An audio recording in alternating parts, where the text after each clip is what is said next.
The instant I initially grasped that my lease dwelling in New York City was not genuinely under my sole control did not stem from catching sight of an unfamiliar figure lurking in the corridor or picking up on mysterious shuffling sounds just beyond my front entrance. Instead, it manifested in a far more understated manner, a hushed intrusion that somehow carried an even greater weight of unease and violation. Upon my return one evening, I discovered an illumination fixture casting its warm glow across the room, a light I was absolutely positive I had deliberately extinguished before departing earlier that day. The ambient atmosphere within the space was subtly altered, infused with the lingering aroma of a foreign hair care product, something overly saccharine and reminiscent of blooming gardens, which clung stubbornly to the condensation still clouding the reflective surface in the bathing area. My cozy knitted coverlet, casually draped over the seating earlier, now appeared meticulously organized in the exact style my mother always employed when tidying up. Every corner pulled taut, each edge aligned with precision, as if the entire environment had undergone a subtle reorganization during my absence, correcting what someone else perceived as disarray. Through the transparent panels of my windows, the bustling metropolis outside persisted in its relentless rhythm, utterly indifferent to my growing disquiet. The rubber of automobile tires sliced through the accumulated rainwater on the asphalt streets below, producing a persistent hissing noise that blended with the urban symphony. Somewhere along the vibrant stretch of Fifth Avenue, the piercing wail of an emergency vehicle escalated in pitch before gradually diminishing, swallowed up by the enveloping shadows of the night. I remained rooted in place within the small entry vestibule, my set of keys still clenched tightly in my palm, my ears attuned to any potential auditory clue that might substantiate the suspicions already forming in my mind from the visual evidence before me. Yet, there was only an oppressive quietude enveloping everything, merely the faint, underlying vibration emanating from the building's infrastructure itself, the occasional distant clatter from the heating system as it cycled on and off, and the subtle, rhythmic cadence of my own respiration, which seemed amplified in the stillness. In an attempt to rationalize the situation and calm my rising nerves, I inwardly chastised myself for what I perceived as an overreaction. I persuaded myself that fatigue from a long day had clouded my recollection, that perhaps I had indeed overlooked switching off the light in my haste to leave, and that my personality type, one prone to hypervigilance and an active imagination, was simply fabricating scenarios where none existed. However, deep down, I knew with a growing certainty that this was no mere illusion born of exhaustion or paranoia. As events unfolded over the subsequent months, it became painfully clear that my younger sibling, Sophie, had surreptitiously gained entry into my personal living quarters on no fewer than 23 separate occasions within a span of merely 6 months. At the outset, I had not bothered to maintain a detailed log of these incidents. After all, I am not inherently the sort of individual who meticulously documents every minor anomaly until circumstances escalate to the point where such record-keeping becomes an unfortunate necessity. It was only when my daily existence began to feel increasingly manipulated, as though an invisible editor was making alterations behind my back, reshaping my personal narrative without my consent, that I felt compelled to start tracking these occurrences with greater diligence. The indicators of her presence did not reveal themselves all at once, but rather sharpened gradually over time, coalescing into a pattern that eventually became irrefutable and impossible to dismiss as coincidence. For instance, there was the financial statement from my credit card provider, which I had securely tucked away inside its original mailing envelope upon receipt, only to find it later positioned openly on my kitchen countertop, its contents exposed like an unspoken accusation or an invitation to scrutiny. Then came the parcel delivered in my name, its packaging slit open with clean, precise cuts along one side, suggesting deliberate inspection rather than accidental damage. A freshly purchased container of high-quality olive oil appeared inexplicably half-depleted, despite the fact that I had not engaged in any culinary activities throughout the entire preceding week, leaving no logical explanation for the reduction in its volume. My compartment dedicated to nightwear seemed slightly misaligned, as if it had been rummaged through and then hastily shoved back into place by someone who displayed little regard for maintaining the original order or appearance. As you immerse yourself in this account, What thoughts might be crossing your mind right now? In my case, during those initial moments of realization, I found myself huddled on the plush cushions of my living room sofa, cradling a steaming cup of soothing chamomile infusion, still clad in the professional attire from my workday, with my footwear carelessly discarded nearby on the floor, my gaze fixed intently on the small viewing aperture in the door, as if expecting it to somehow animate and provide answers to the questions swirling in my head. Allow me to introduce myself properly. My name is Elena. At 32 years of age, I hold the position of initiative coordinator within a prominent shipping and logistics enterprise located in the heart of the downtown district. It is the type of occupation where every task is governed by strict deadlines, and each potential error is quantified and assigned a tangible cost, demanding constant precision and accountability from all involved. People often jest that residing in a city like New York inevitably forges a certain resilience in its inhabitants, that one either develops a sturdy backbone to withstand the pressures or succumbs to the metaphorical freeze of overwhelm and defeat. For me, acquiring my own independent living space represented what I believed would be a pivotal milestone in cultivating that inner strength and self-reliance. My accommodation consisted of a modest one-bedroom unit situated in a moderately tall residential tower, not too distant from the bustling area of Midtown, conveniently positioned to allow for a short stroll to the nearest subway station on days when the weather proved cooperative, and close enough to various amenities that I could convincingly portray myself as a poised, well-organized woman who had successfully arranged her life into a neat, stable configuration. I consistently met my rental obligations on schedule without fail. My refrigeration unit was always adequately provisioned with essentials. On most mornings, I took the time to neatly arrange my bedding before heading out. By all accounts, I should have experienced a profound sense of security and tranquility within those walls. Nevertheless, true security transcends the mere physical mechanisms of locks and reinforced bolts on doors. It encompasses the fundamental assurance that your personal belongings and private domain will remain inviolate and undisturbed during periods when you are not physically present to oversee them. Sophie, being 5 years my junior at the age of 27, has perpetually navigated through life with an air of entitlement, as though every obstacle and barrier in her path is predestined to yield and part ways mere moments before she encounters them. She possesses a natural, effortless beauty, characterized by expressive, large eyes, lustrous and well-maintained hair, and a disarming smile that frequently compels others to extend her additional opportunities or leniency, even when perhaps undeserved. She self-identifies as a digital content creator specializing in lifestyle themes, although the bulk of her financial inflows arrive in unpredictable spurts from occasional brand partnerships, sponsored online publications, and substantial intermittent support from our parents to bridge the gaps.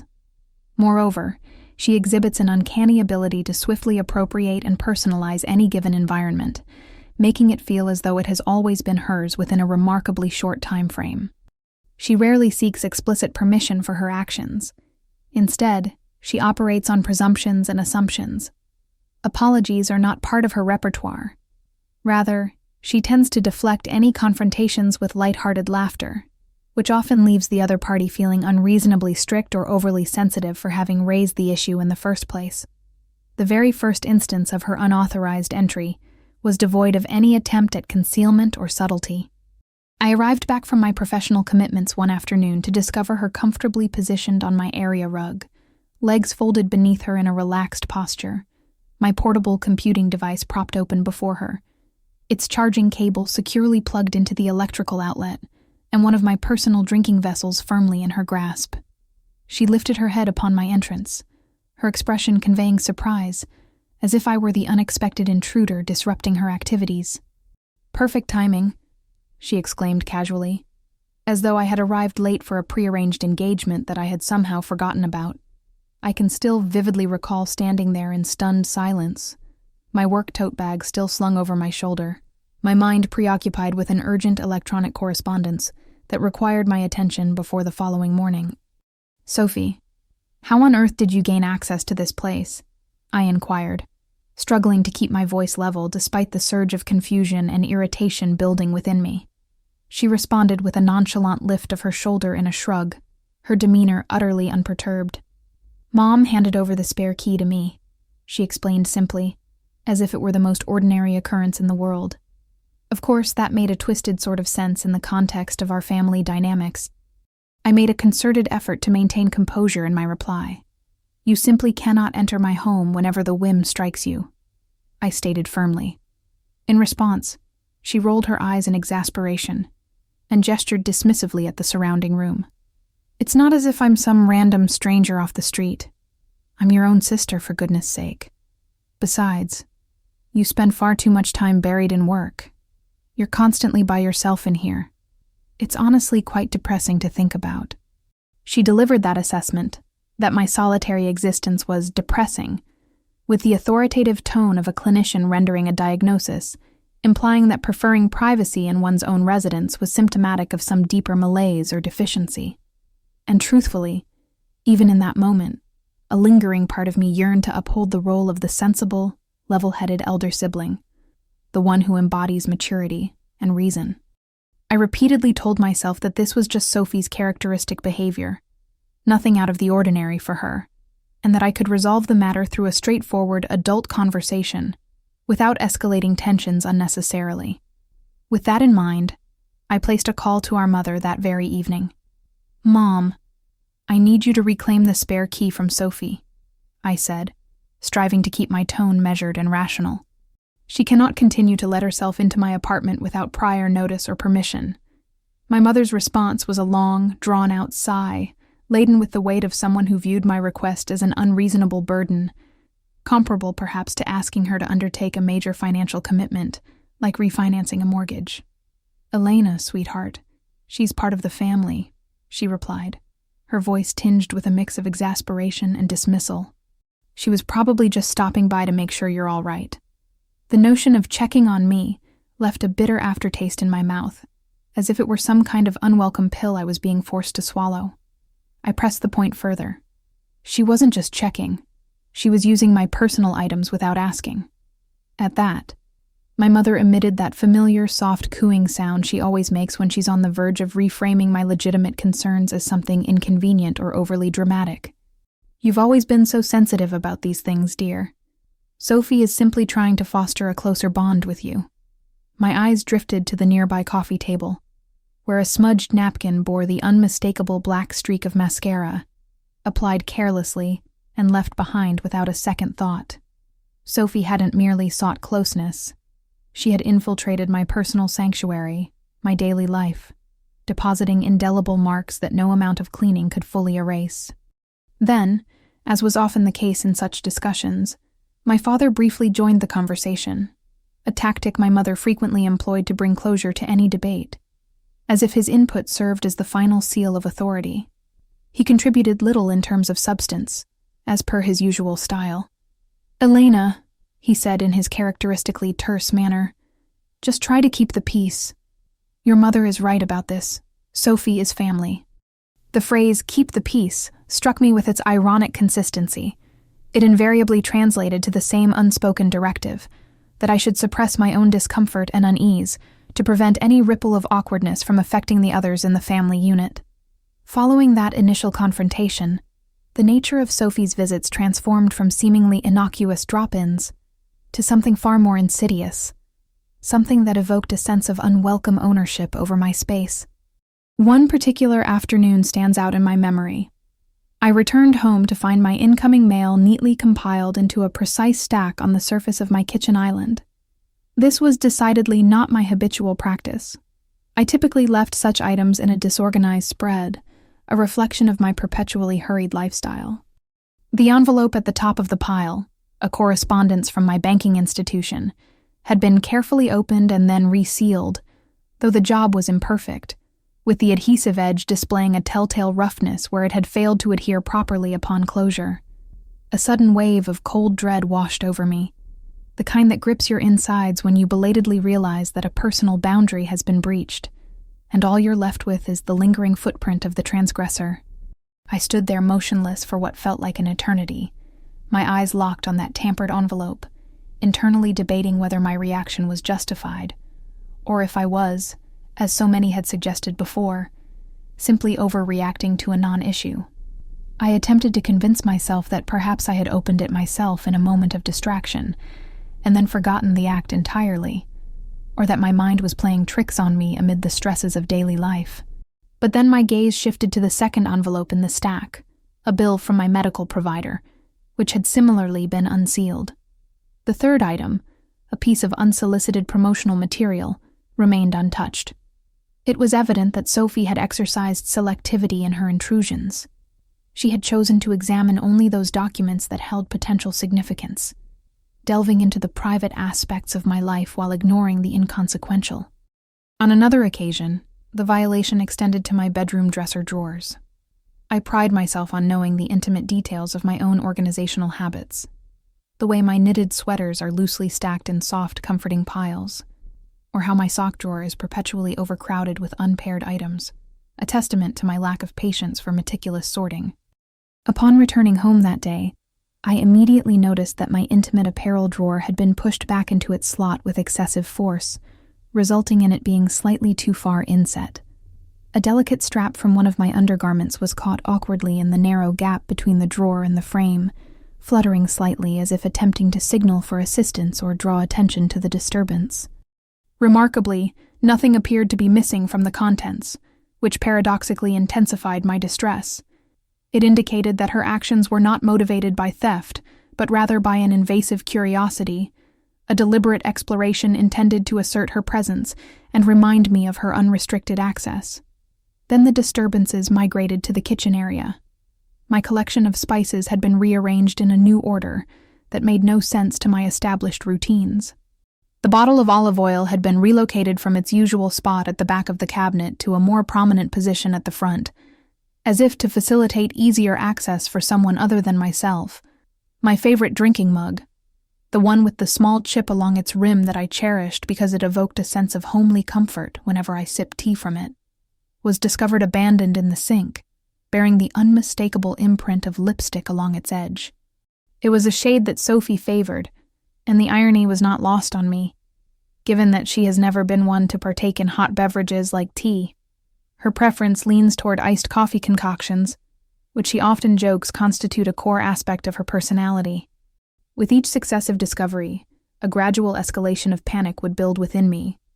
Not the explosive, overwhelming kind that demands immediate action, but a more insidious, measured variety that settles heavily in your chest and compels you to traverse your own home with the cautious demeanor of an interloper, constantly on guard. I began to engage in small, self-imposed tests to verify my sanity and memory, like positioning a writing instrument on my desk at a specific, deliberate angle, or leaving a hair elastic conspicuously on the bathroom countertop, or even tucking a small receipt between the pages of a cookbook for safekeeping. Inevitably, upon my return, I would find the pen subtly repositioned, the elastic mysteriously vanished, or the receipt no longer concealed but placed prominently on top of the book, as if the perpetrator wanted to ensure I noticed the alteration and acknowledged their presence. It became apparent that Sophie's visits were not merely opportunistic.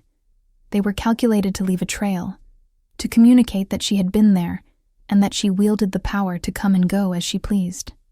The most excruciating aspect of the ordeal was the effortless nonchalance with which she dismissed my concerns when I finally mustered the courage to confront her directly. I caught her in the act one evening as she let herself in while I was already at home. I was standing in the narrow hallway, clad only in comfortable socks, my heart rate already accelerating in anticipation before the telltale click of the lock mechanism even sounded, as my body had begun to associate such noises with impending threat, much like how one instinctively senses an approaching storm through changes in the air. She stepped across the threshold carrying a large tote bag and wearing a bright, unapologetic grin on her face.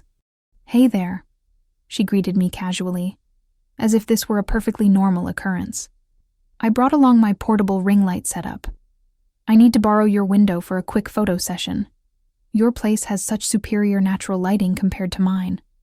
I mustered my resolve and responded with as much steadiness as I could manage. "You have to stop doing this," I said, my voice emerging stronger and more composed than the turmoil I felt churning inside. Sophie blinked in apparent confusion, as though my words had failed to register correctly. "Elena, are you being serious right now?" she replied, her tone laced with incredulity. I held up my keys in front of me, gripping them like a makeshift talisman, or a small symbol of defense. I'm explicitly asking you to cease entering my home without permission. You've been opening my private mail, going through my things. She let out a quick, sparkling laugh that echoed through the room, as if I had just delivered a particularly amusing punchline. Oh, come on. You're totally overreacting. God, you're always overreacting to everything. That laughter pierced through me in a profound way. It made my skin feel uncomfortably tight, as if it were shrinking around my frame, and it caused the room to seem slightly off-kilter, tilted on an invisible axis. It wasn't merely a casual dismissal of my feelings. It was the same condescending expression she had employed during our childhood years whenever I pleaded with her to stop appropriating my belongings. The look that conveyed my discomfort was nothing more than a source of entertainment for her. In a last-ditch effort to resolve the issue, I implored her once more. I need you to hand over the key right now. She waved her hand dismissively, as though swatting away an annoying insect. Mom said it was fine for me to have it. If you have a problem with that, take it up with her. And there it was, laid bare, the triangular dynamic that had defined our family interactions for as long as I could remember. Sophie securely positioned behind our mother's protective shield, with our father lingering in the periphery, pretending not to notice the discord unfolding around him. I did indeed take the matter up with our mother, though not in a heated or theatrical manner. I approached it with firm determination. Mom, I'm putting an end to this, I stated clearly. I'm an adult with my own home. I require my key back from Sophie. My mother's response came sharp and cutting. Elena, do not put me in the position of having to choose between my two daughters. The irony of her words nearly elicited a bitter laugh from me, for it was evident that she had made her choice long ago, consistently favoring one over the other. However, I restrained myself and replied evenly, I'm not asking you to choose sides. I'm simply asking for respect. From the background, my father's voice emerged, sounding weary and resigned. Elena, please, he pleaded. Just let it go. Your mother has enough stress as it is. Always, the focus shifted to our mother's stress levels, never acknowledging my own need for safety or my entitlement to undisturbed privacy in my own home, free from the anxiety of wondering who might have visited in my absence. That night, I sat perched on the edge of my bed, allowing the sounds of the city to wash over me from outside. The steady passage of vehicles on the streets below, the occasional distant blare of a train horn cutting through the night, the muffled thump of bass from a neighbor's music filtering through the shared walls. All these were ordinary, everyday noises, yet they felt disconnected from my reality, as if occurring in a parallel world that I could no longer fully access or participate in. In my immediate world, the simple act of locking my door no longer carried the assurance it was designed to provide. I wish I could narrate a tale of immediate empowerment, where I rose up in that moment, marched over to my parents' residence, demanded the key's return, and laid down unbreakable rules like a resolute heroine in a dramatic film. But the reality was far more nuanced and less cinematic. I was still clinging to the hope that I could navigate the situation with gentleness and diplomacy. I held on to the belief that if I could just find the perfect combination of words, my family would finally hear me and respond accordingly. I reassured myself that the intrusions would eventually subside on their own, that Sophie would lose interest and move on to other pursuits, that our mother would come to recognize the seriousness of the matter, and that our father would at last step forward to mediate. I spun numerous such narratives in my mind, primarily because the alternative, admitting that my younger sister did not perceive me as an autonomous individual with a distinct life of her own, but rather as an extension of herself, a convenient resource to exploit at will, tightened my throat with a choking sense of betrayal and loss. If I am to be completely candid, the most terrifying element was not the physical acts of entry themselves. It was the way I had begun to restructure my entire daily routine around the possibility of her appearances. I found myself rushing home earlier than planned in hopes of intercepting her, or deliberately lingering at the office later into the evening, to avoid the potential shock of discovering her already ensconced in my space upon arrival. I scrutinized my mail with the meticulousness of a detective gathering evidence for a case. In essence, I was living a life that felt only partially my own, always shadowed by the specter of intrusion. Yet, as that initial phase of denial and minimization drew to a close, I clung to the conviction that the issue could be rectified through improved communication, a more assertive tone, a boundary articulated with greater volume and clarity, rendered impossible to misinterpret or ignore. As I retired to bed that night, I placed my mobile device on the pillow beside me, deriving a false sense of security from its proximity, as if it could somehow ward off threats merely by being close at hand. The door was securely bolted, the additional chain latch engaged, and the apartment enveloped in a profound quiet. I recall lying there in the darkness, my mind racing with thoughts of the following day. Tomorrow I'll speak with them again. Tomorrow they'll finally understand. Little did I know then that in the context of my family, true understanding was never the primary objective. The maintenance of control was. That singular word, control, continued to reverberate in my thoughts the next morning as I prepared for my workday. Standing before the bathroom mirror, engaged in the routine of brushing my teeth, I met my own gaze in the reflection. Eyes that appeared weary and somewhat sunken. The eyes of someone who had physically slept, but had never truly achieved restful repose. I pondered the events of the previous evening, the ease with which my concerns had been brushed aside, and it dawned on me that the roots of this ongoing conflict extended far beyond the confines of my current apartment, predating the lease agreement or the disputes over spare keys by many years.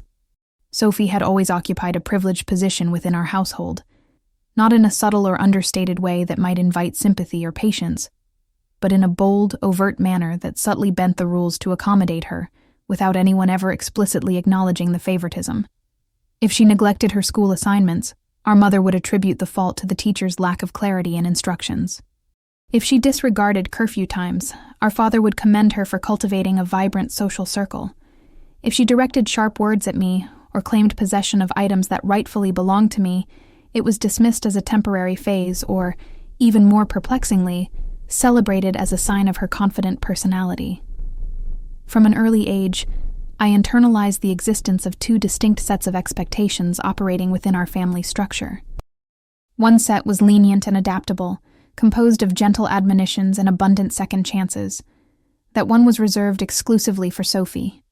The other was stringent and uncompromising, overflowing with imperatives like, "you should," and interrogations such as, "why didn't you?" And that burdensome framework was assigned to me. During my teenage years, Sophie could leave her bedroom in a state of utter chaos, with clothing strewn across the floor, cosmetics smudged on surfaces, and partially consumed snacks hidden beneath the bed. And our mother would chuckle indulgently, attributing it to her daughter's creative spirit. If my room ever devolved into a similar state, I would be instructed to rectify it immediately, with the admonition that I should know better at my age. If Sophie raised her voice in argument, it was interpreted as passionate expression. If I did the same, it was labeled as disrespectful behavior. I do not believe my parents ever consciously sat down to devise this unequal system. Rather, it emerged organically through a series of ingrained habits, convenient excuses, and the pursuit of the path of least resistance. Sophie needed more attention, they would say. Sophie was sensitive. Sophie had it harder, for reasons that were never fully articulated. And over time, I became designated as the one who could handle things, which in practice meant that I was the one expected to bear the brunt of any difficulties without complaint. This entrenched dynamic did not dissipate as we transitioned into adulthood. It merely adapted and found new avenues through which to express itself. In the week immediately following my direct confrontation with Sophie, regarding her unauthorized accesses to my apartment, I decided to broach the subject once more during a visit to my parents' home.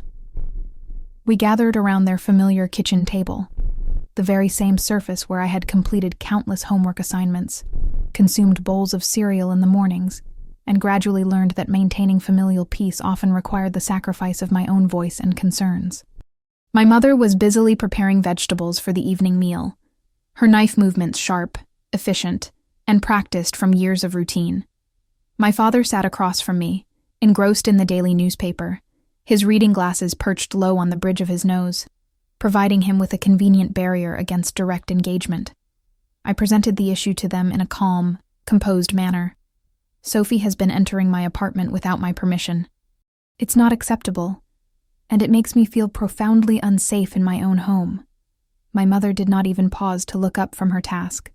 It's such a minor thing, Elena, she responded dismissively. Families share spaces and look out for one another. You're making this into something much larger than it needs to be. Sophie is just worried about you being all alone. A tightness constricted my chest, making it difficult to breathe evenly. If she's so worried, why does that involve opening my private mail and rummaging through my drawers? I pressed. At that, my mother finally halted her chopping, the knife suspended midair above the cutting board, and let out a heavy sigh that conveyed her perception of me as intentionally difficult. Sophie probably didn't mean any harm by it, she said. You shouldn't always assume the worst intentions. My father shifted uncomfortably in his chair, folding the newspaper and setting it aside, though he avoided meeting my eyes directly. Try to get along with her, he advised in a low voice. Life is too short for these kinds of conflicts. Your mother has enough stress without this added to it. There it was again. That familiar refrain about stress, landing with the weight of a well-worn anchor, pulling me down into submission. In that instant, I realized that my feelings of violation had already been classified as secondary in importance to preserving the family's superficial harmony, less significant than challenging Sophie's behavior, and certainly subordinate to sparing our mother the discomfort of confronting uncomfortable truths about her parenting choices. As I drove home that night, I replayed the entire conversation in my mind, dissecting each exchange and wishing I had phrased things differently to elicit a more empathetic response. I reflected on all the instances throughout my life when I had been instructed to be the bigger person, to release grudges, to extend understanding. In our family, the flow of understanding was perpetually one way, directed away from me and toward the others. Determined to take a more tangible approach since verbal appeals had proven ineffective, I opted for a practical solution. The following morning, during my lunch break at work, I contacted a professional locksmith. I arranged to take the afternoon off and met him at my apartment building. He was a reserved man, with weathered hands that spoke of years of manual labor, and a kindly expression that put me at ease. He asked no prying questions, respecting my privacy unless I volunteered information. He completed the lock replacement in under an hour, efficiently and without fuss. When he presented me with the new set of keys, a flicker of genuine relief ignited within me. Small, but undeniably real. This act, I told myself, was what reclaiming control truly looked like. A concrete step toward safeguarding my space. I sent a brief text message to my mother, informing her of the change. I've had the locks replaced on my apartment door, so Sophie no longer has access. I kept the tone neutral, avoiding accusations or lengthy explanations, simply stating the fact. Her response was swift and immediate, a phone call that rang with palpable anger even before she spoke my name. How could you do something like this without discussing it with me first? She demanded. You're humiliating your sister. You're acting like you're paranoid or something. I reiterated my position once more, emphasizing that this was my home and that I required privacy. I'm not seeking your permission, I added firmly. There followed a long, deliberate silence on the line, charged with intention. Then she broke it. I can't believe you're turning your back on your own family like this. Sophie is hurt by your actions. You're making everything so much harder than it has to be. My father then took the phone, his voice quieter and almost imploring. Elena, please, he said. You know how your mother can get when she's upset. Just give her a copy of the new key for emergencies. The word emergencies hung in the air. I countered by asking what sort of emergency would necessitate Sophie accessing my bank statements or personal documents. He offered no direct answer, instead repeating his plea to not escalate the situation further. I ended the call feeling shaky and unsteady, yet there was also a strange clarity emerging amid the turmoil. For the first time, I had taken a definitive action to protect myself, and that felt empowering. I convinced myself that once the initial shock and emotional upheaval subsided, everyone would adjust and calm down, allowing for a reset in our interactions. However, that hope proved illusory. Merely 2 days later, I returned from work to find Sophie comfortably settled on my couch, as if nothing had changed in our dynamic. She looked up from her phone screen and flashed a smile that bordered on triumphant. Before I could even formulate the question of how she had gained entry, she held up a familiar metallic object, the spare key. "Mom gave it back to me," she explained nonchalantly. "You forgot that she had her own copy as well." A rush of heat flooded my face, a volatile mixture of anger and disbelief twisting together in my gut. I demanded to know why she believed this behavior was acceptable. Her response was a casual shrug, her composure entirely undisturbed. "Because it's really not a big deal at all. Mom said you're just being dramatic about the whole thing. Dad thinks you'll get over it soon enough." There, articulated aloud for the first time, was the unspoken rule book that governed our family. My established boundaries were optional at best. My emotions were subject to negotiation and dismissal, and Sophie had been granted the implicit authority to determine which aspects were valid and which were not. I immediately called my mother, standing right there in my living room, while Sophie observed the scene with an amused expression, as if it were entertaining theater. "Why did you give the key back to her?" I asked, my voice steady despite the storm raging inside. My mother did not deny the action. "I'm not going to let you shut your sister out like that," she stated flatly. "It's unfair, and I know what's best for this family." I countered that she no longer held the right to make such decisions for me. Her tone hardened in response. "If you keep behaving this way, you're going to tear this family apart." That statement lingered in my mind long after the call concluded, for it placed the entirety of the blame on my shoulders, as if the root problem lay not in the intrusive behavior itself, but in my refusal to tolerate it silently. As if true harmony could only be achieved through my continued acquiescence and muteness. Sophie eventually departed that evening, not because she had gained any insight or empathy from the confrontation, but simply because she grew bored with the situation. On her way out, she planted a light kiss on my cheek and advised me to relax a bit, adding that I worried way too much about everything. Once she was gone and the door closed behind her, I sat alone on the couch and took a long, hard look around my apartment, the furniture pieces I had carefully selected to reflect my taste, the photographs adorning the walls that captured cherished memories, the peaceful quiet that descended once the entrance was secured. This space was intended to serve as tangible proof that I had matured into an independent adult with a life of my own design. Instead, it had become a stark reminder of how fragile that independence was, how easily it could be undermined and taken from me by those closest to me. That night, as I lay in bed, I found myself acutely attuned to the ambient sounds of the building. Every footstep echoing in the hallway outside caused my heart to leap in alarm. I had progressed beyond mere discomfort. I was now perpetually on edge in the very place that was supposed to provide shelter and solace. The most challenging aspect was coming to terms with what this state of affairs truly signified. It meant that the problem extended far beyond Sophie's individual actions.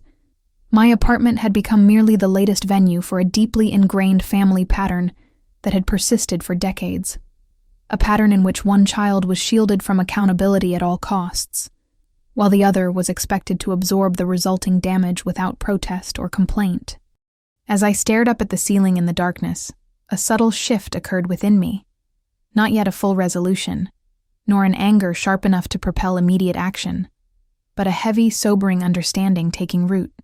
This conflict was not fundamentally about a physical key or access rights. It was about an unwritten rule book to which I had never consented, one that decreed my needs were always secondary, and my personal space was perpetually open to negotiation and infringement. And for the first time in my life, I allowed myself to ponder what might transpire if I simply refused to abide by those rules any longer. I did not have an answer ready at that moment, but I possessed a clarity so profound that it rendered sleep elusive, convincing me that no meaningful change would occur unless I was the one to initiate it.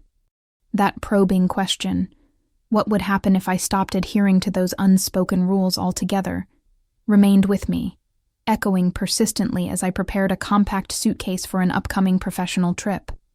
The journey was nothing extraordinary, just a brief few days away from the city to conduct a routine logistics evaluation with one of our key regional collaborators. I had undertaken similar excursions dozens of times in the past. Short flights to various destinations, stays in generic hotel rooms that invariably carried the faint scent of industrial carpet cleaner mixed with brewed coffee, and long hours spent in windowless conference rooms discussing timelines, shipment efficiencies, and operational challenges. Under normal circumstances, such travel provided me with a welcome respite, a temporary distance from the tensions brewing at home that allowed my mind to breathe and reset. This time, however, I found myself hesitating as I zipped the suitcase closed, a nagging hesitation that I couldn't quite shake. Standing in the middle of my bedroom, I cast my eyes around the room, adjusting items that didn't require adjustment, straightening a picture frame here, smoothing a wrinkle in the bedspread there, in a ritualistic attempt to reassure myself that I still maintained some semblance of control over my environment. I unplugged my laptop from its charger and placed it securely in my bag. I neatly stacked my accumulated mail near the entrance door for easy retrieval upon my return. I even locked the small cabinet in the bathroom where I stored sensitive personal documents, fully aware that the lock was flimsy and served more as a symbolic gesture than a robust security measure. Before finally departing, I lingered at the threshold of my apartment longer than usual, my hand resting lightly on the doorknob, absorbing the familiar low hum of the building's systems. I repeated to myself like a mantra that everything would be fine, that Sophie would not dare to push the boundaries further given the recent tensions between us. The trip itself proceeded without any notable incidents or disruptions. The meetings blended into one another in a haze of discussions about operational efficiencies, profit margins, and logistical hurdles that could be addressed through data analysis and patient problem-solving. In the evenings, I would recline on the hotel bed, idly scrolling through my phone, half-heartedly watching news broadcasts while staring blankly at the ceiling, my mind wandering back to home despite my best efforts to focus on the present. I checked the security application connected to my apartment more frequently than I would care to admit, repeatedly refreshing the screen to confirm the steady green indicator signifying no alarms triggered and no unusual motion detected. Nevertheless, a persistent, low-level pressure lingered in my chest, an indefinable unease that refused to be named or dismissed. On the second night of the trip, my phone vibrated with an incoming message from my close friend Rachel. She inquired about how the journey was progressing and expressed hope that I was managing to get some much-needed rest amid the busy schedule. I typed a brief reply, assuring her that things were fine, occupied but entirely manageable. I omitted any mention of the knot of anxiety twisting in my stomach, reluctant to come across as paranoid or overly preoccupied with worst-case scenarios. I did not want to position myself as the type of person who perpetually anticipated disaster around every corner. The shift in my emotional state became more pronounced on the morning of my return flight. My phone remained in airplane mode during the descent and landing, the cabin filled with the customary bustle of passengers eager to stand and retrieve their overhead luggage. As soon as I reactivated the device, a cascade of notifications flooded the screen. A missed call from an unrecognized number, 2 electronic messages from the management of my apartment building, and nestled among them, a text from a neighbor whom I knew only in passing, a polite nod in the hallways, but no substantial conversation beyond basic courtesies. "Hey," her message read. "Is everything all right at your place? It was pretty loud last night." My pulse quickened immediately, a surge of adrenaline sharpening my senses. I opened the email from the building management first. The message was concise and drafted in that carefully neutral tone, typical of property administrators who are already irritated but maintaining professionalism. It referenced multiple noise complaints received after hours, noted that several residents had contacted them regarding the disturbance, and reminded me of the established policies concerning social gatherings and adherence to quiet hours. It warned that any further incidents could result in monetary fines or other penalties. I read the email twice, then a third time for good measure, my hands beginning to tremble slightly as the implications sank in. I had not been home. I had been hundreds of miles away, 2 states removed, consuming a lackluster sandwich in an airport terminal while awaiting my flight. There was no room for misinterpretation here. This was not a case of mistaken identity or a simple error. I chose not to respond to the neighbor's message immediately. Instead, I focused on navigating the airport, dragging my suitcase behind me through the crowded terminal. The cacophony of rolling wheels, overhead announcements, and chattering travelers pressing in from all sides. By the time I settled into the back seat of a cab, my jaw ached from the tension of clenching it so tightly. As the vehicle maneuvered through the city streets, the familiar landmarks sliding past the window, everything seemed subtly altered, as if I were returning to a place that had become slightly foreign in my absence. When I finally inserted my key into the lock and pushed open the door to my apartment, the odor hit me like a physical force, a cloying mixture of alcoholic beverages, various perfumes, and the greasy residue of fried foods, all hanging heavy and stale in the air. No music was playing, but I could sense its recent presence, an echo that had permeated the walls and lingered like a ghost. My footwear adhered slightly to the flooring near the entryway, sticking to some unseen spill. Faint scuff marks marred the area by the door, imprints left by shoes that were not my own. I set my suitcase down with deliberate slowness, my eyes methodically scanning the room to assess the extent of the disruption. The cushions on my couch had been rearranged in a haphazard fashion, with one thrown carelessly onto the floor. A fine layer of glitter dusted the surface of the coffee table, catching the light from the window and sparkling in a way that turned my stomach with its incongruity. Empty cups and glasses cluttered the kitchen counter, some bearing smudges of lipstick in shades that did not match Sophie's preferred color, others marked with names scrawled in permanent marker, suggesting a gathering of multiple people. Someone had relocated my potted plants to create more space, shoving them haphazardly toward the window ledge as an afterthought, without regard for their well-being or positioning. Venturing further into the kitchen, I opened the refrigerator door. It was nearly barren, with the groceries I had stocked before leaving now depleted or gone entirely, replaced by half-eaten containers of food and unlabeled takeout boxes crammed in without proper covers. I closed the door with careful restraint, fearing that any forceful action might cause something within me to shatter along with the sound. In the bathroom, an unfamiliar towel hung crookedly from the rack, its fabric foreign to my touch. The soap dish was smeared with traces of makeup, leaving colorful streaks that spoke of careless use. Entering the bedroom, I discovered that my bed had been utilized, not for restful sleep, but in a disheveled manner, with the comforter twisted and pulled askew, as if it had been incorporated into the festivities. I stood there for an extended moment, my hands balled into tight fists at my sides, my breathing shallow and rapid, feeling as though I had stumbled upon the aftermath of a burglary, one that authorities might dismiss, because no valuable items had been overtly stolen, yet the sense of violation was no less profound. My phone buzzed in my pocket, jolting me back to the present, a notification from a social media platform. I opened it on autopilot without much thought. There it was, a video clip posted to Sophie's public account. The camera swept across my living room in a panoramic motion, the lighting dimmed for atmosphere, a throbbing bass line pulsing in the background, with people laughing uproariously and raising their glasses in toasts. The accompanying caption was breezy and carefree, something along the lines of, "Hosting the best night with friends at my spot," complete with a heart emoji and a location tag that, while not precisely my address, was close enough that anyone acquainted with me would instantly recognize it. In the comments section, users quipped about how fortunate she was to have such an impressive venue, with one even inquiring if she had recently relocated. Sophie's reply was a laughing emoji followed by a comment about finally having a space that feels truly like my own. My hands went numb as I stared at the screen. I watched the video again, this time at a slower pace, taking in every detail.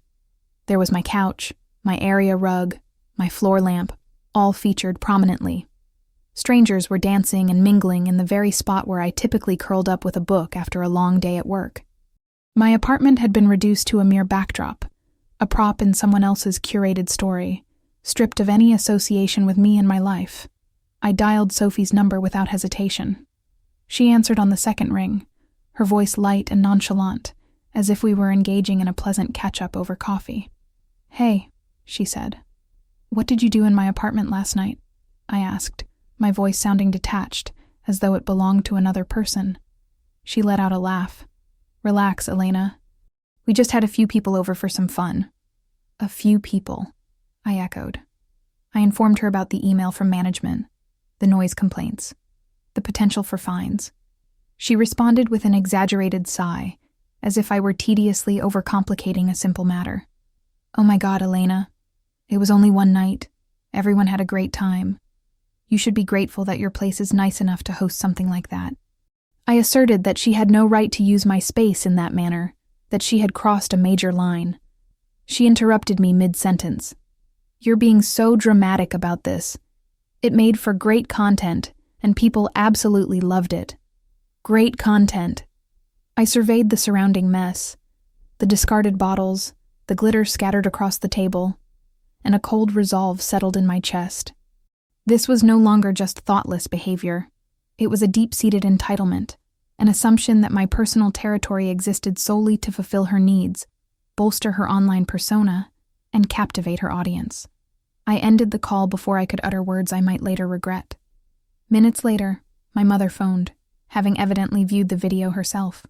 She advised me not to be so upset, insisting that Sophie was merely enjoying herself, and that the building management had overreacted to the situation. I countered by explaining the formal warning I had received, and the anger from my neighbors. My mother made that familiar sound again, the one that signaled her intent to smooth over the issue at my expense. "Well," she said, "maybe next time you can make your rules clearer to Sophie in advance." Next time. As if the problem was a matter of poor scheduling, rather than a fundamental disrespect for boundaries. My father did not call. He rarely did when matters turned uncomfortable. I could envision him sitting in his favorite chair, overhearing my mother's side of the conversation, and opting for silence as the easier path, avoiding any direct involvement. After hanging up, I sat on the edge of my bed and surveyed the room with fresh eyes. The violation felt inexplicable, not solely due to the physical disorder, but because of what it symbolized. My home had been transformed into a stage for performance, a venue for seeking approval, a backdrop for someone else's vision of success and glamour. I dedicated the remainder of the evening to cleaning, not because it would magically resolve the deeper issues, but because it was a tangible activity I could control. I disposed of the cups, wiped down the counters, and laundered the sheets. Each task felt like reclaiming a tiny portion of my territory, though I knew the underlying problem remained unaddressed and festering. When I finally sat down, physically exhausted but mentally alert, I checked the comments on Sophie's video one final time. Expressions of jealousy abounded, with queries about when the next gathering would occur. Sophie had liked every positive remark. I locked my phone and leaned back against the couch, gazing upward at the ceiling. The building had fallen quiet, but the silence felt watchful rather than peaceful, as if anticipating the next disruption. That was the night when I finally confronted a truth I had been avoiding for far too long. My apartment was no longer merely a residence. It had become a symbol, a trophy, a tool in Sophie's arsenal. As long as she viewed it through that lens, no amount of words from me would alter her behavior. I retired to bed with the lights extinguished and the door securely locked, listening to the distant sounds of New York City settling into its nighttime rhythm. My body was weary, but my mind refused to quiet, replaying the video, the comments, and Sophie's casual disregard for the consequences of her actions. Somewhere in the hours between midnight and dawn, a thought crystallized with startling clarity. If my home could be so easily repurposed as her stage, then continuing to stay there was not an act of protection, but one of enablement. I had no concrete plan yet for what to do next, but I knew that whatever steps I took would necessitate a complete overhaul of the existing rules. For the first time, the prospect did not fill me with fear. That newfound resolve lingered with me in the days that followed, a quiet but steadfast presence, like a seed that had taken root and begun to grow amid fertile soil. I returned to my professional duties, responding to emails, participating in meetings, but my thoughts continually circled back to the same inescapable realization. Sophie was not simply acting out of carelessness. She was systematically constructing elements of her life upon the foundation of mine, layer by layer, and she saw absolutely nothing wrong with that approach. I learned about Marcus entirely by accident. My mother called one afternoon while I was in the midst of preparing dinner, the skillet sizzling softly as sliced onions met the hot oil, releasing their pungent aroma into the kitchen. Her voice carried that light, almost giddy tone she adopts when she believes she has positive news to share. She informed me that Sophie was involved with someone new. His name was Marcus, and he was employed in the field of real estate analysis, with a family background that was notably affluent. She mentioned this detail as if it held particular significance, as though it explained or justified something important about the relationship. I nodded along, even though she couldn't see the gesture through the phone. I asked how long they had been seeing each other. "Not very long," my mother replied. "But it's quite serious. Sophie is really putting in the effort this time." "Effort at what?" I refrained from asking, as I already suspected the answer. Then she added a comment that caused my hand to freeze above the stove. "Marcus absolutely loves Sophie's place," she said. "He's impressed that she managed to purchase an apartment in New York at such a young age." The kitchen fell silent save for the gentle hiss of the burner. I turned down the flame slowly, deliberately. "What do you mean by that?" I asked, my voice steady but probing. There was a brief hesitation on her end, a beat too long that betrayed her awareness of the slip. Then she explained that Sophie had told Marcus the apartment belonged to her. "It's just a little white lie, an exaggeration," she added quickly. "There's no harm in it. Please don't make a big deal out of this and embarrass your sister." "Don't embarrass her." The words landed with a heavy impact in my chest. I inquired if she had corrected Sophie's misrepresentation, if she had emphasized that such deception was unacceptable. My mother sighed and said that Sophie was dealing with insecurities and needed to project stability. "Men like Marcus have certain expectations," she explained. "You should try to understand her position." Understand. That word again, always wielded as a tool directed at me, demanding empathy without reciprocity. I stood there in my kitchen, watching the steam rise from the pan in lazy curls, and felt the pieces of the puzzle finally clicking into place.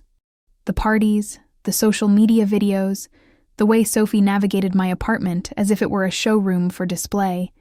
It was all part of a larger strategy, not just for fun, but for crafting a meticulously curated image. My home was not merely a convenient hangout spot. It served as proof, a tangible prop in the narrative Sophie was weaving about her own success and independence. Later that week, I witnessed the deception firsthand. I returned home from work earlier than usual one evening, feeling drained and craving nothing more than a quiet, uninterrupted space to unwind. As I turned the corner onto my street, I noticed an unfamiliar vehicle parked directly in front of my building. Something about its pristine condition and expensive appearance caused me to slow my pace. It exuded an air of careful maintenance and understated wealth. Upon entering the building and approaching my door, I could hear voices emanating from within my apartment. Low, easy laughter that suggested comfort and familiarity. I hesitated outside, my hand hovering over the handle, contemplating whether to turn around and grant myself additional time to prepare mentally for whatever awaited inside. Then, reminding myself that this was my home, my sanctuary, I pushed open the door. Sophie was there, of course, perched on my couch as if she owned the place. Seated beside her was a man I had never seen before. He rose to his feet upon my entry, tall and well-dressed, exuding a confidence that comes from never having to question one's place in any given room. Sophie beamed with enthusiasm. "Elena?" she said, as if my arrival was a delightful surprise. "This is Marcus." He extended a smile that was polite but appraising, his eyes quickly sweeping over the space before returning to my face. "Nice to meet you," he said. "Sophie has told me so much about the apartment." The apartment. Not your apartment, but phrased in a way that suggested it existed independently of me, detached from my ownership. I forced a smile and nodded in acknowledgement. "Hello," I replied. I withheld any correction in that moment, unsure how to interject without causing a scene, especially with Sophie watching me so intently. Sophie launched into a detailed story about the challenges of securing a property in the competitive New York market, describing how fierce the competition had been, and expressing pride in what she had achieved. As she spoke, she gestured around the room, highlighting features I had personally selected, furniture I had saved diligently to purchase, and small details that held personal meaning in my life. Marcus listened with genuine interest, appearing impressed, and posed questions about the square footage and the advantages of the location. I stood there, feeling oddly invisible, as if I were observing someone else narrate the story of my life while I was relegated to the margins, a minor character in my own domain. At one point, Marcus turned to me and asked how long I had lived there, a simple, innocent question on the surface. Sophie's eyes darted toward me, sharp and laden with warning. I answered with caution. "I've been here for a while," I said. "I really like the neighborhood. It's convenient for my job." Sophie jumped in without missing a beat, filling the ensuing silence with more anecdotes about how she had always dreamed of living in New York and how hard she had worked to make it a reality. Marcus nodded appreciatively, clearly taken with her tale. "It's refreshing to meet someone so driven and ambitious," he commented. Driven. The word nearly prompted a laugh from me, but I suppressed it. After they left that night, I sat alone on the couch, allowing the quiet to resettle around me like a comforting blanket. I replayed the evening's events in my mind, analyzing every glance, every carefully chosen word. Sophie had not merely told a lie. She had woven it into a larger fabric, one that required my complicity and silence to hold together. I called my mother again, though a part of me already anticipated the outcome. I described what had transpired, that Sophie had presented my apartment as her own, right in front of me. My mother's response was immediate and defensive. "Why can't you just let Sophie have this one thing?" she asked. "She's finally got something good going for her. You don't need to correct every little detail." I questioned why it fell to me to support a deception that effectively erased my presence. "You're being selfish," my mother retorted. "Marcus doesn't need to know all the specifics. You shouldn't interfere." From the background, my father's voice echoed faintly. "Drop it, Elena. It will only cause more trouble. Sophie will grow out of it eventually." Grow out of it. Sophie was 27, and my parents were still insulating her from the repercussions of her choices. I hung up the phone feeling a profound hollowness. It was one thing to have my physical space invaded. It was quite another to have my identity subtly rewritten to enhance someone else's image. Over the ensuing weeks, the pattern became increasingly apparent. Sophie brought Marcus over with greater frequency, treating my apartment like a model showroom, tidying up meticulously before his arrival, lighting scented candles to create ambiance, opening windows to let in fresh air. She posted additional videos and photographs on her social platforms, carefully cropped to showcase just enough of the space to reinforce the narrative she was selling. The comments poured in, filled with admiration and envy from her followers. Each time, I felt myself diminishing a little more, not because I believed the falsehood, but because those around me seemed to accept it as a harmless, even necessary fabrication that I should endure for the sake of familial peace. I also began to notice the subtle cracks in Sophie's facade of confidence.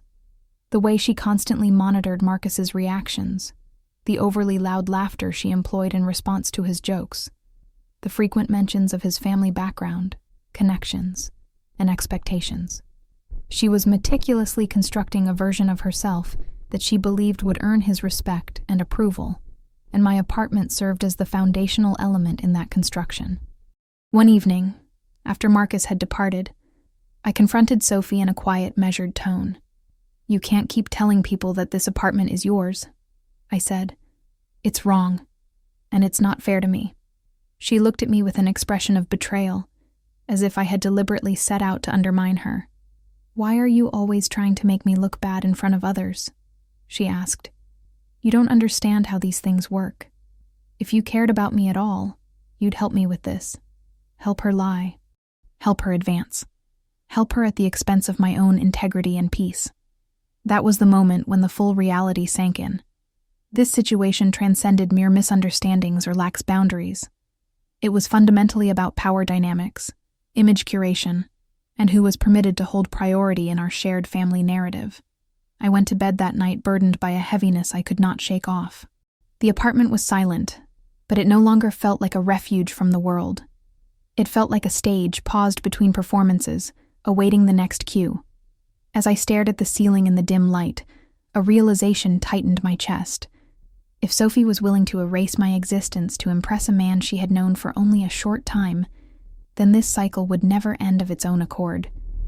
And whatever unfolded next was bound to cause pain to someone. I just couldn't yet determine who that someone would be.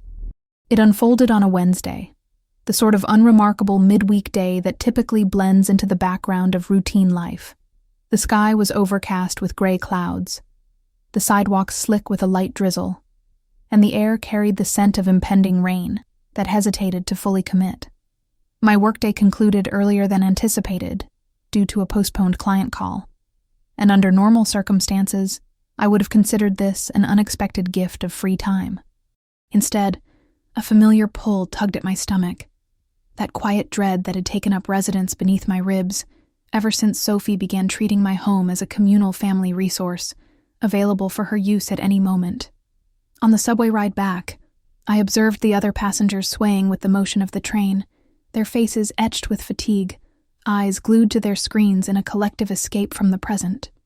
A woman seated across from me cradled a bag of groceries on her lap with care, as if it contained fragile treasures. A man in a business suit tapped his foot impatiently, his restlessness palpable. No one made eye contact. New York has a way of surrounding you with people while simultaneously isolating you in your own bubble. My thoughts kept drifting back to my apartment, wondering if the lights would be on when I arrived, if something else would have been shifted or used in my absence. I tried to convince myself that I was being overly dramatic, but that self-assurance had grown stale and unconvincing with repetition. Upon reaching my building, the lobby was eerily quiet. The front desk was manned by a young attendant I recognized by sight but not by name. He offered a cursory nod as I passed, a gesture repeated countless times in our brief encounters. I waited for the elevator, studying my reflection in the polished metal doors, hair pulled back in a practical style, coat shoulders damp from the drizzle, face appearing older than my 32 years under the unflattering lobby lighting. I looked like someone who should have her life firmly under control, yet the reality felt far from that ideal. The elevator ascent felt interminably slow. The mechanical hum of the motor, the faint piped-in music, and the lingering scent of someone's cologne from an earlier ride, all contributing to a sense of unease. When I stepped out onto my floor, a small detail caught my attention, causing my steps to falter. A fresh scuff mark near my door, prominent enough to catch the light, as if someone had paced or shifted their weight there recently. I told myself it could have been caused by anyone, a neighbor, a delivery person, and my mind, ever the optimist, tried to extend the benefit of the doubt. I inserted my key into the lock and turned it. The door swung open without resistance, no tug from a fully engaged deadbolt. My first thought was that I had forgotten to lock it that morning, which would have been highly uncharacteristic of me given my heightened vigilance. The second thought followed swiftly, colder and more piercing. Someone else had unlocked it. Inside, the apartment was silent. No music, no voices. The curtains were drawn halfway, allowing the dull afternoon light to filter in. The air carried the scent of vanilla, from one of the candles Sophie favored, the kind she never purchased for herself, but always seemed to have available when occupying my space. I stepped inside and closed the door behind me with deliberate slowness, straining to listen for any sign of occupancy. Nothing. My living room appeared almost too neat, as if it had been prepared for visitors. The pillows were fluffed in a manner I never bothered with myself. The coffee table was clear, except for a glossy magazine I did not subscribe to or recall purchasing. A vase of inexpensive grocery store tulips sat on the counter, still encased in their plastic sleeve, resembling a staged prop rather than a genuine decorative element. I set my bag down and moved through the apartment with the caution of someone navigating a space that has been altered by an unknown hand, careful, alert, resisting the urge to react prematurely. Sophie was not there, which should have brought relief, but instead heightened my tension, as it meant she had been present recently and departed, having arranged my space for some purpose that did not require her continued presence. Then came a knock, not on my door, but a gentle tap on the wall, as if testing for occupancy. The sound originated from the hallway side, close enough to make my pulse jump. I froze, trying to pinpoint its exact source. Then another sound, softer, the faint click of a key in a nearby lock, followed by footsteps on the carpeted hallway outside my door. Seconds later, there was a real knock on my door. I did not move immediately. I held my breath, assessing the rhythm and intent behind the knock. It was steady and confident, lacking the hesitation of a delivery person or solicitor. Whoever it was expected to be let in. I approached the door and peered through the peephole. A man stood there, tall, dressed in a dark coat that looked expensive without being ostentatious. His hair was neatly styled, and he held his phone in one hand, glancing down at it to check a message before looking back up at my door. His expression conveyed annoyance rather than concern. I recognized him before opening the door. Marcus. I considered keeping it closed, ignoring the knock altogether. But a part of me needed to gauge how far the deception had extended, to understand what kind of person would stand at my door with such entitlement. I opened it part way, the chain still secured, and asked if I could help him. Marcus looked at me, then passed me into the apartment, as if verifying something. His eyes scanned over my shoulder, taking in the tulips, the fluffed pillows, the magazine. He smiled, but it lacked warmth. It was the smile of someone who believed he had the situation figured out. He said he was looking for Sophie. I informed him that Sophie was not there. His brows lifted slightly. Not here? He appeared surprised, then skeptical, as if my statement didn't align with the reality he had been led to believe. He asked where she was. I replied that I didn't know. He glanced at his phone again, then back up. Sophie told me she would be home, he said. I've been trying to reach her. He held up his phone slightly, as if the evidence of unanswered calls would sway me. I kept my voice calm. Maybe she stepped out for a bit. Marcus let out a short breath, almost a laugh. She never steps out without telling me first. I was supposed to meet her here. Here. The word hung between us, laden with unspoken implications. He leaned in slightly, not enough to challenge the chain, but sufficient to make his presence dominate the doorway.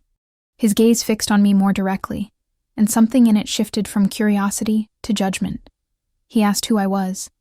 I gave my name. Elena. I added that I lived here. That last part was delivered as a simple fact, without emphasis. For a brief second, Marcus looked confused, as if a mental file didn't match its label. Then the confusion dissipated, replaced by understanding, and immediately after, contempt. Oh, he said. You're her sister. I nodded. He tilted his head, eyes narrowing as he appraised me. The sister Sophie mentioned? The one who can't keep her own life together? The one who's always leaning on Sophie for support? My throat went dry. My face flushed hot, then turned cold. What do you mean by that? I asked. Marcus's mouth curved into something that wasn't quite a smile, more a smirk of superiority. Sophie explained everything to me. She's really generous, you know. It's not easy supporting family members who don't have their act together. Supporting? Supporting whom? He scanned me from head to toe in a manner that wasn't overtly rude, but still made me feel evaluated and found wanting. Sophie told me you're the useless sister who crashes at your younger sister's place. The words struck like a slap, sharp and precise. I didn't flinch outwardly, but inside, something fractured. Not with a dramatic crash, but a quiet break that altered everything's shape.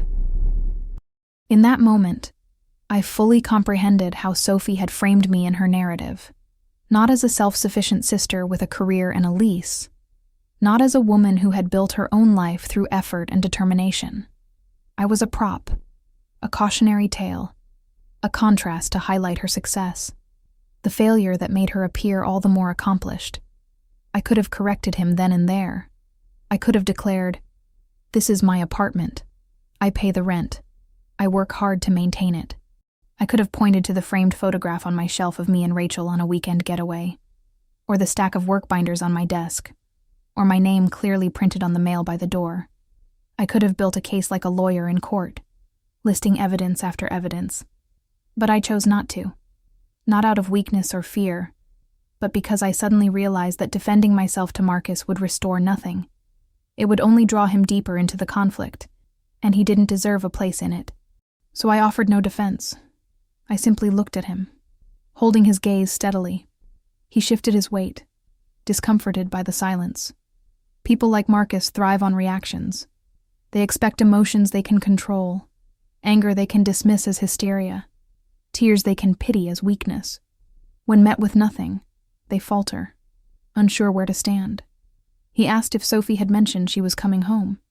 His tone had sharpened, positioning me as the obstacle in his path. I told him no. He asked if I could let him in to wait for her. I stared for a second, then said no. That caught him off guard. He blinked in surprise. I thought this was Sophie's place, he said. It's not, I replied, my voice quiet but unwavering. Marcus's jaw tightened. He looked past me again, as if witnessing the lie unravel in the background. Then he tried a different tactic. Sophie works so hard, he said. She deserves nice things like this. Maybe you should be grateful she lets you stay here. Grateful. The word tasted like bile. I felt my hands curl against the inside of the door, nails digging into my palms. My heartbeat pounded in my throat. The room behind me felt suddenly vulnerable, its walls thinning under his scrutiny. I told him I wasn't discussing this with him. Marcus scoffed. Of course not. People like you always get defensive when called out. He said Sophie was too kind, that she should stop letting family drag her down. People like you. Family dragging her down.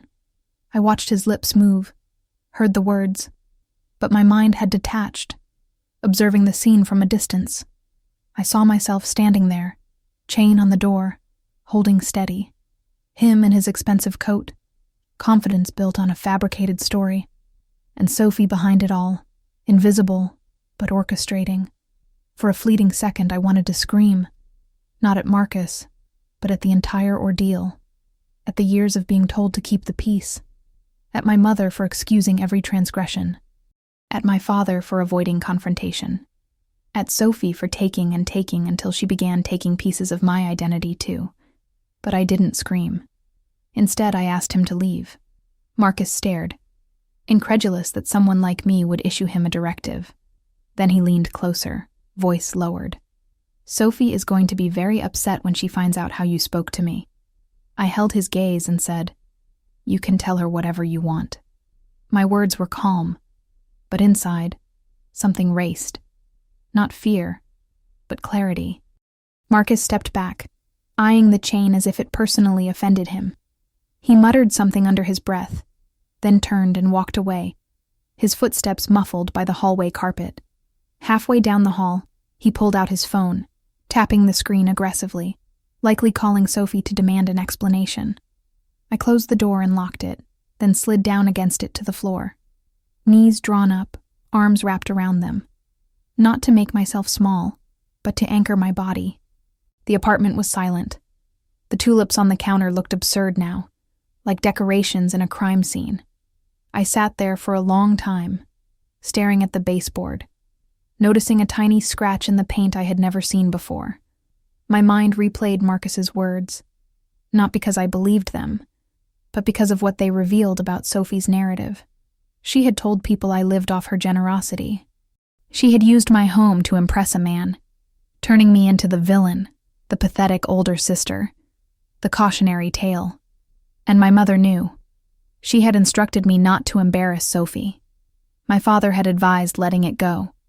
That was the twist that knotted my stomach. Not Marcus, or even Sophie, but the fact that my parents had observed this, and decided the lie was worth more than my dignity. After a while, I stood and walked through the apartment again. This time, I saw it differently. The fluffed pillows were not inviting. They were evidence of staging. The magazine was not casual reading. It was a prop. The tulips were not a thoughtful touch. They were part of the set. My home had been arranged, and I had been written out of the script. I opened my bedroom closet, running my fingers over coats and sweaters that had seen me through winters, difficult years, and early mornings. I felt a bone-deep tiredness, the kind that comes from realizing you've been fighting for respect in a system designed to deny it. I sat on the edge of my bed, staring at the wall, listening to my breathing. I didn't cry. Not yet. I was too stunned for tears. What I felt was a slow, heavy sinking, as if something vital had fallen away. leaving a hollow. This was the day I was erased, not because Marcus believed a lie, but because Sophie was bold enough to tell it, and my parents comfortable enough to safeguard it. As the sun dipped below the horizon, my hands stopped shaking, but the calm that emerged was not serene. It was resolute, taking its first tentative step. I didn't know precisely what I would do, not yet. I just knew I would never again stand in my own doorway and be treated like an outsider.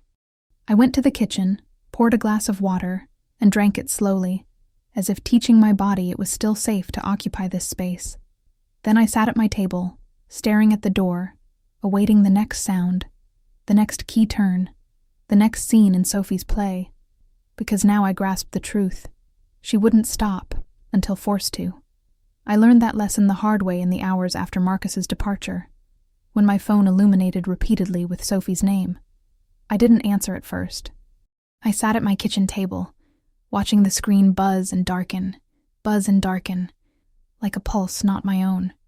The air in the apartment felt too stagnant, the stillness that follows a storm, waiting to assess the damage.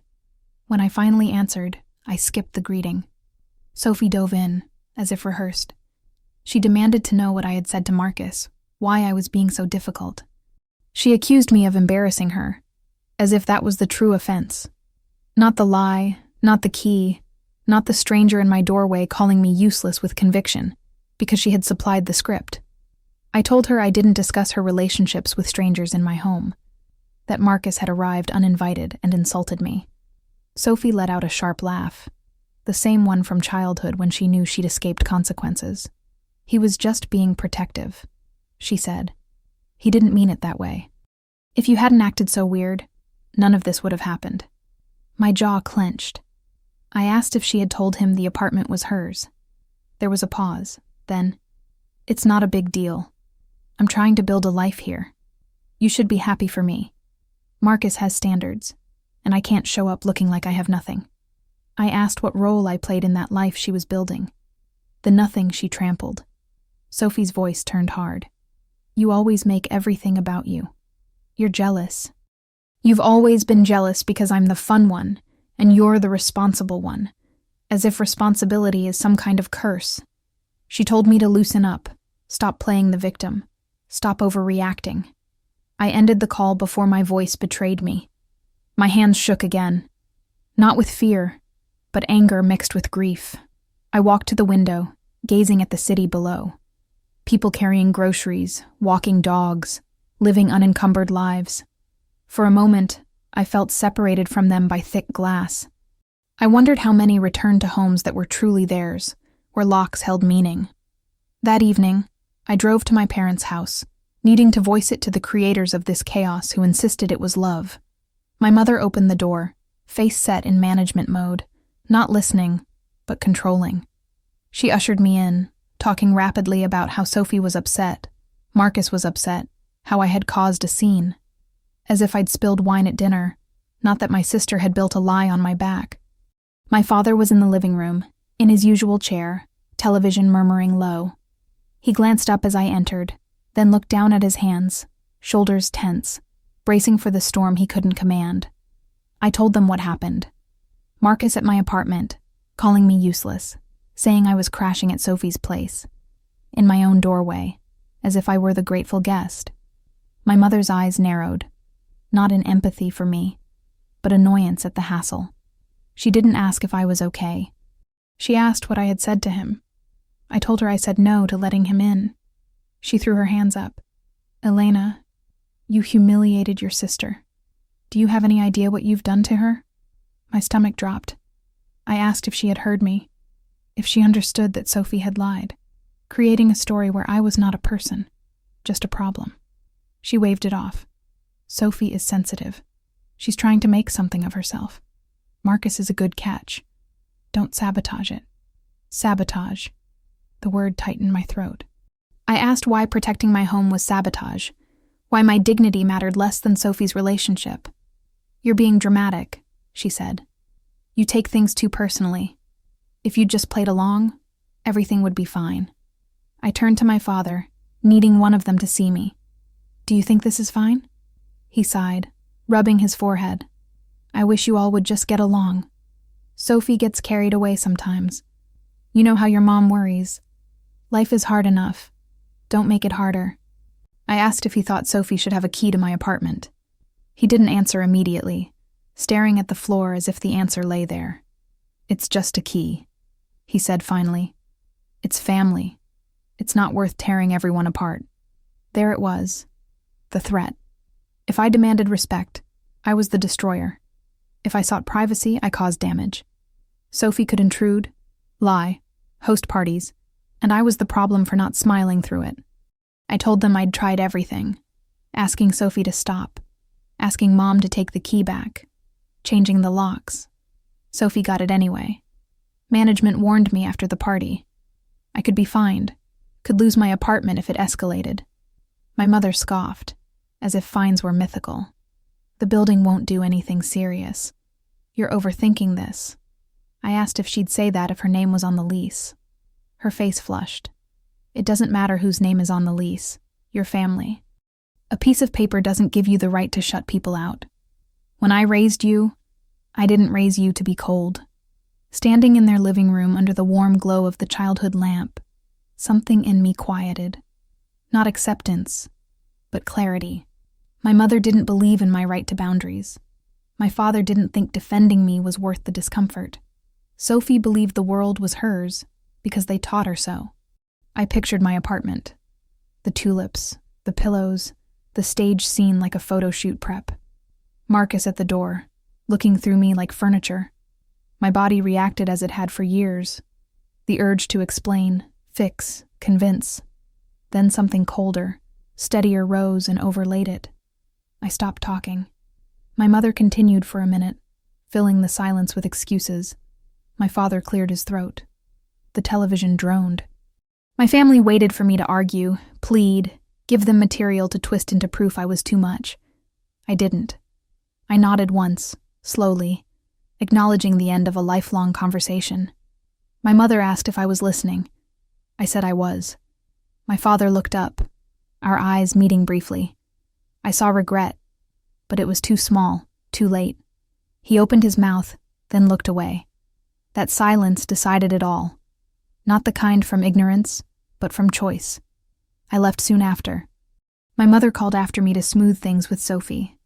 My father said drive safe.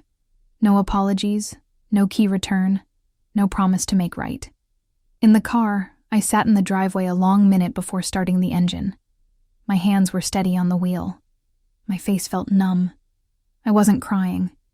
I'd spent years trying to make my family see me, and in one night, I accepted they did, and didn't value what they saw. On the drive back to New York, the streets looked the same. Buildings lit, traffic flowing, people living. But I felt changed, like I'd carried an unaffordable hope now stripped, leaving clean emptiness. At home, I didn't enter immediately. I stood outside the building, keys in hand, looking up at my windows. Light off, blinds half closed, living room shape barely visible.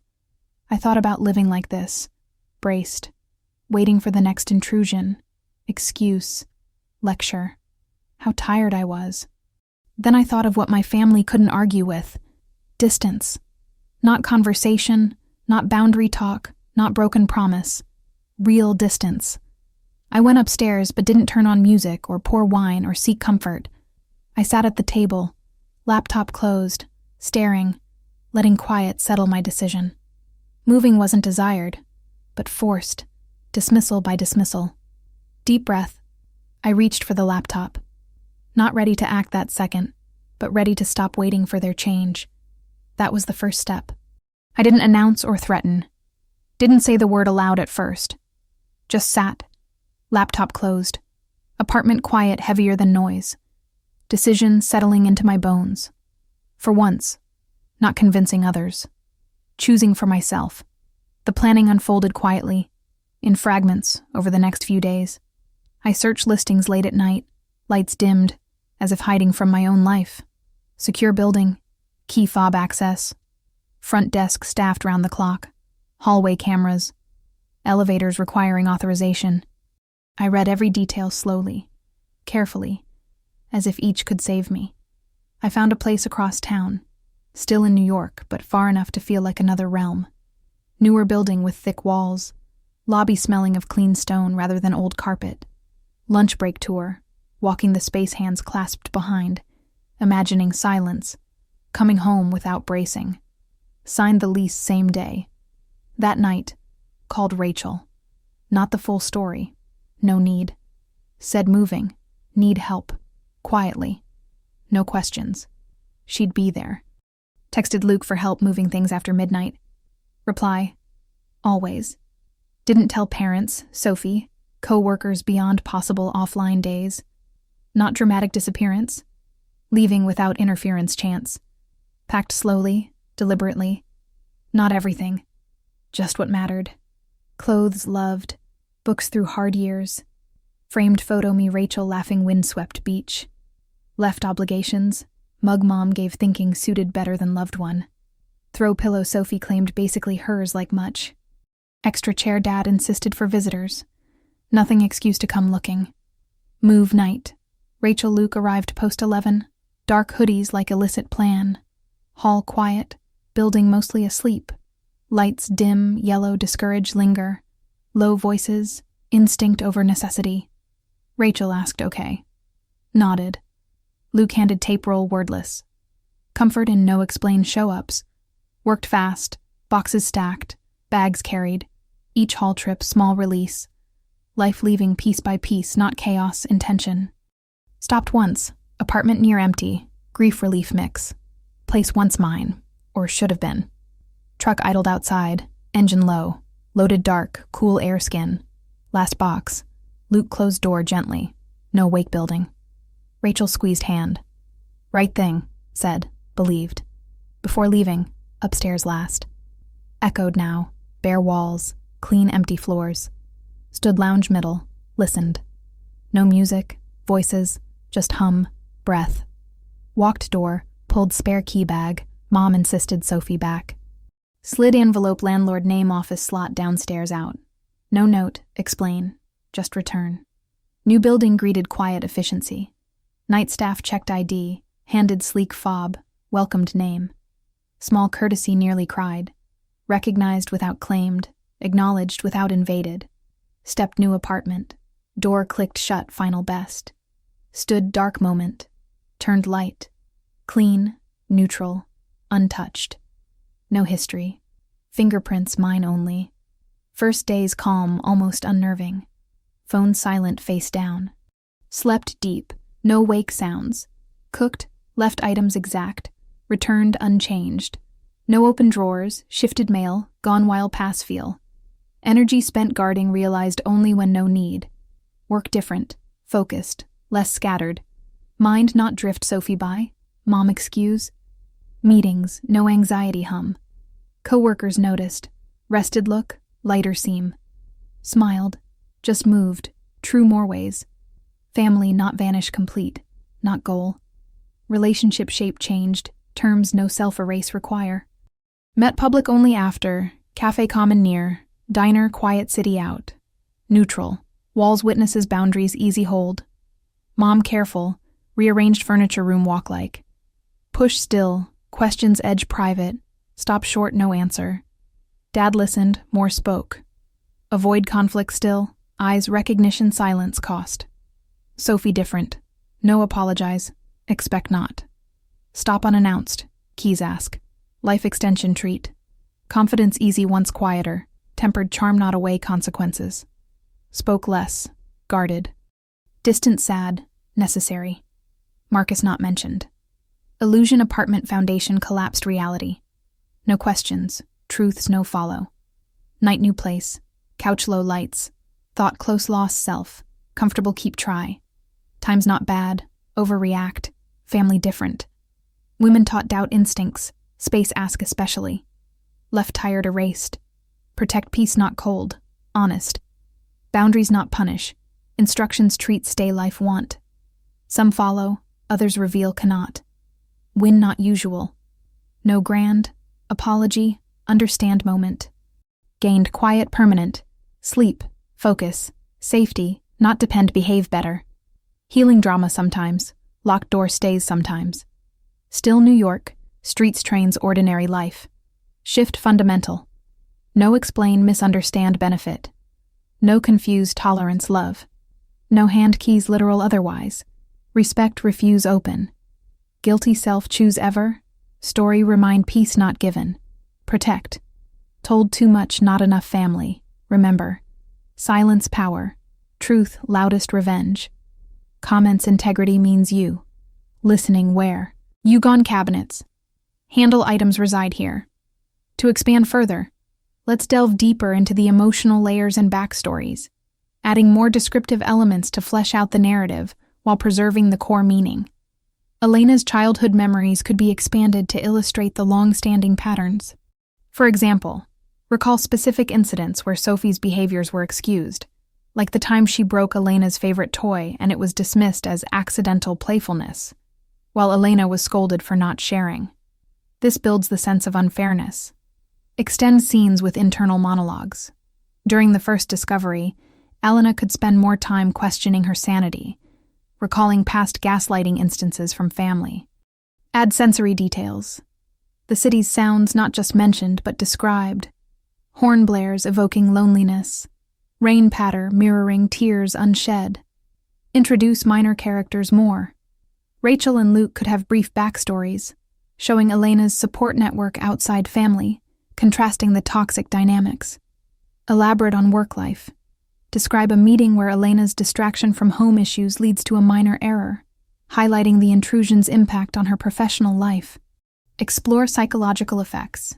Detail anxiety symptoms, sleepless nights, hypervigilance, therapy consideration, but hesitation due to family stigma. After moving, describe settling in, unpacking boxes slowly, choosing new decor to reclaim identity, first peaceful night with a sense of liberation.